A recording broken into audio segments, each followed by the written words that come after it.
What's up, everyone? Welcome back to the channel. This is going to be another discussion video. Today, I'm going to be talking to MTG Open Mic, another YouTube channel, another Magic the Gathering YouTube channel that focuses a lot of its attention on music, amongst other things like comedy sketches. MTG Open Mic, take the floor. Matt, thanks for having me. What's up, everybody? Yep, MTG Open Mic here. I'm a musician that plays Magic, that likes comedy. So I'm blending all three of those things together and doing some content. Come on over to MTG Open Mic and everyone's welcome. Drop a comment, say hi. And when did you start your channel? Like, what was the first video that you made? Oh, shoot. Very first video that I made. I started the channel, it's coming up on about 18 months now. So a year and a half on the channel. And the first video that I did, well, the first thing that I did for YouTube was actually not a video that I did. And I've been on Twitch also. I don't know if you know that, but before I started YouTube channel, I did a lot of legacy gameplay on Twitch, and I've designed a couple legacy decks that have got, they're sort of like the cool kids play these tier 2, tier 3 legacy decks that I built. Okay, like the janky cool stuff. Yeah, like 3-4 different combo lines in the deck and stuff like that. But the first video that I made was actually for Rudy of Alpha Investments, which was the Timmy Man, which I guess it was a song. So I recorded the song for YouTube for Rudy. And then I got to see how people responded to that song. And I was like, oh, shit. Maybe I should do this more. Yeah, so and that's kind of how the channel started, because you were a patron of Rudy, right? Yeah. I think you told me this before. That's right, yeah. So he sent out a message to his patrons and asked them if they wanted to make a song for a specific video idea.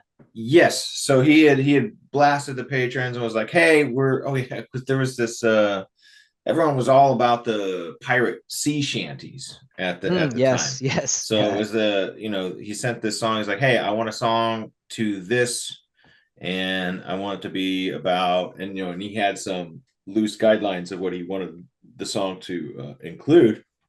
And I didn't think much of it, because I was like, I don't have time for that. I've got my own band. I've got, all this other stuff that I'm doing. And, but I got home that night and I was kind of just playing the melody over in my head, and words started coming to me, and I was like, oh, I better get a pen. So I wrote it down, and I ended up recording it and sending it to him, and he picked that song, and, the rest is history. Soon may the Timmy Men come to buy your magic collection. Alpha Investments knew their reserve list never plateaus.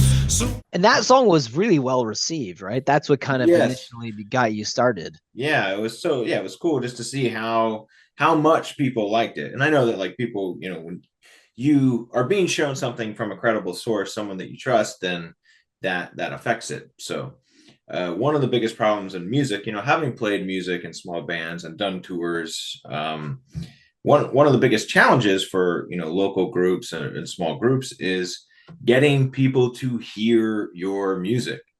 And then once you have people to hear your music, it's like, well, how do we let them know that this is good? Because, like, if you just are hearing something randomly, it's hard to catch your attention.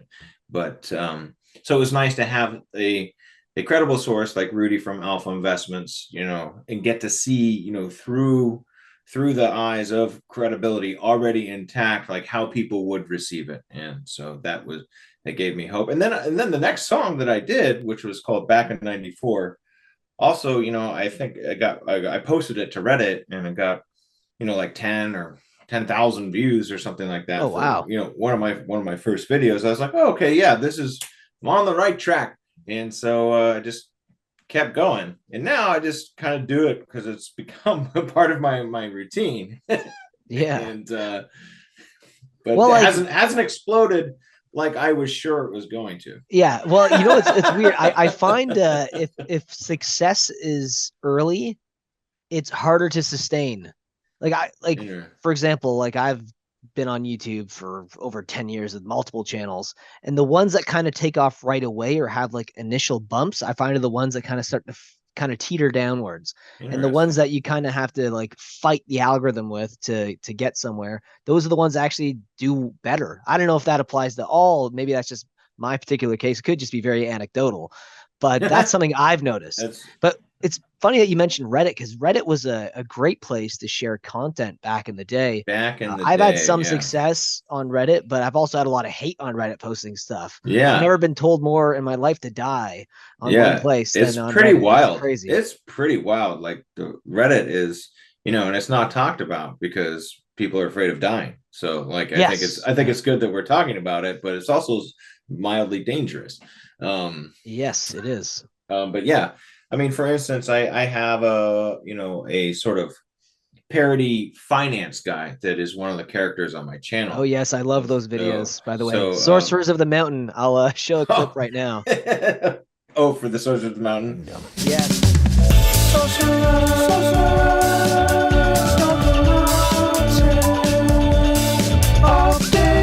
So let's start with one of our most common questions. How do I sign up for the event? It's very simple. First, use our event locator found only here right now on the screen to locate the event. If you're fast enough to click the link, then joust your way through the website paywall and click on the $$ rewards tab. This will land you directly to a site that reads page not found. At the bottom, there will be a link that says 30th month anniversary preliminary registration page. Simply follow the link and input your bank account information. Yes, probably one of my favorite videos on your channel is the one for like Magic 30th. The parody for Wizards of the Coast and the game, which may or may not be in design, Royal Joust. But this other character, he's just straight investing guy, and he's a very bro like, so his name's Chad, and so he's like yo, like, and I made a video of this where he was like giving investment advice, and I posted it on the Magic Finance channel, like intentionally. This is like, if you're starting a YouTube channel, you have to get used to people like not liking you, and that's just like, I was like, so it was sort of like, for me, I was like, this is going to be like jumping into a cold lake. This is so I put it there, and sure enough, it's just like well, like sometimes really like funny, though. Well, the thing about satire is it's very particular, because I love satire. To me, satire is like the best form of comedy, because it kind of separates people who have comedic intelligence from people who just like certain types of jokes. Yeah. Like if you have real comedic intelligence, satire is like the go-to for humor, because there's layers upon layers upon layers in satirical humor. And I feel like those videos in particular, the Sorcerers of the Mountain ones, those ones, I can just see the layers coming out. And I'm like, I love this. Like from the wordplay to the topics to the way that the characters interact with each other. I see it all. I see Blake, I see Magic 30th, I see MTG Arena, I see like the greed, I see everything encompassed in those sketches, and I've loved them so much. They're definitely my favorite on your channel. Thanks, man. I really appreciate that. It's it's wild. Like just in something not even as complex as Sorcerers of the Mountain, where I'll put it out, and people just there's some degree of people that just don't really process satire, and it's just face value, and they're like, this is wrong, or it's like I'm doing that intentionally, And that's like, what I mean. Like that's the thing about satire. And someone can understand it and still hate it, and that's fine. Like I don't, but just without even being able to like process the anyway, it was sort of an eye opener for me, because like everybody that I hang out with, like that's how we communicate, is in sarcasm and satire and comedy and jokes, and so I have made the confirmation bias multiple times, like when I'm making videos, rather than like stepping back and being like, okay, not everybody sees the world like me. Yes, that's one thing you have to especially when you're making any sort of videos that are supposed to be interpreted as funny. You have to always take that with a grain of salt. It's obviously it's something that you have to consider. And do you have any videos in the future? Maybe you're not allowed to tell us. Is there any music videos in the future for Rudy that you're working on? I know you did 6.9 year anniversary. That was a recent one. Officially, there are nothing that is currently being worked on, but I have been sent a couple of things. But yeah, so we've got, I did Fab World, the MetaZoo song, Timmy Man, and the 6.9 year anniversary song. You've already done a handful for Rudy. Yeah, I've done. That's good. So I'm going to ask you one last question because we're actually running out of time. I just got a prompt that let me know that we're running out of time. So I'll ask this question. What is your favorite deck in Magic the Gathering? It can be any format. And then after that, what is your favorite card of all time? All right. Well, my favorite deck probably is the Legacy deck that I designed that I named Death, which is spelled DETH, and it stands for Dark. So Depths, Tendrils, Helm is the so it basically uses four main deck: Leyline of the Void, and you're trying to either ramp into a turn one Helm win. You can also storm through an Ill-Gotten Gains line with Lion's Eye Diamonds, Lotus Petals, Dark Rituals, Infernal Tutors. I was going to say you probably have Dark Rituals in that deck. Oh yeah, and then of course, and then your backup plan is Thespian Stage and Dark Depths.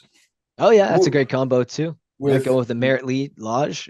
Yeah, with Karn, the Great Creator, can also fetch Painter Grindstone out of the sideboard, as well as Mycosynth Lattice. So you have, I like to build decks that can work on a bunch of different axes. So if your opponent is, defending against something, you can kind of pivot and switch and go a different direction. For instance, if they have a Collector Oof in play, now I'm going to go for my Dark Depths, Thespian Stage, win con, and anyway, that's my favorite deck. Favorite card of all time, Ollie from Cairo. End of story. And that is an Arabian Nights card. Arabian Nights card, that used to be. But he's still. Yeah, I take that back. I'm sorry, Ali. Well, I have to thank you for your time. Honestly, guys, if you haven't checked out his channel yet, I highly recommend it. Probably one of the most underrated Magic the Gathering YouTube channels out there. MTG Open Mic, down in the description. Do you have any final last words before we sign off? No, that's it, man. Thanks for having me again. And keep up. I've been actually laughing pretty hard at some of your videos lately as well. Well, thanks. I appreciate that. All right, guys. See you in the next video. And again, thanks again. MTG Open Mic.